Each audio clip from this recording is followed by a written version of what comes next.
We're learning more about a COVID-19 outbreak on a Norwegian cruise ship. The Norwegian Breakaway arrived at the port of New Orleans this morning with 10 COVID cases identified on board. Good evening and thank you for joining us. I'm Devin Bartolotta. The Breakaway departed from New Orleans on November 28th and stopped in Belize, Honduras, and Mexico on its voyage. Paul Dudley reports.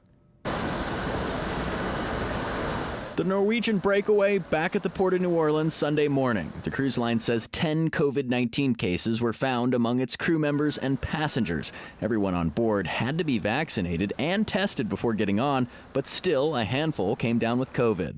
We are told the cruise line followed CDC guidelines by isolating all of the positive passengers, but also by testing everyone before they got off the ship. Last night about 7, they said everybody's got to be tested all of a sudden. We all have to be tested, and they were making us all go. We were in the middle of our dinners, shows, everything. Adding to the confusion, passengers say they were not told about the positive cases. They tested us and left us. We never knew last night. Nobody ever knew. This morning on the news, people started seeing it.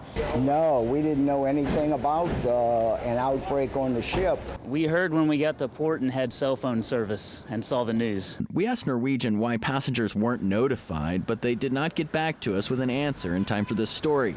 Passengers we spoke to say they have questions as to why they weren't told, especially since masks were not required.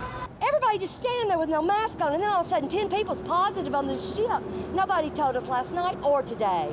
I guess I can understand both ways. I guess they didn't want to incite riot by telling all the passengers, but still in all, I guess I would have liked to know. Norwegian says all of the identified cases on board are asymptomatic. Paul Dudley, Eyewitness News. Norwegian says any guests who have tested positive for COVID traveled by personal vehicle to their personal residence or were told to self-isolate in accommodations provided by the company.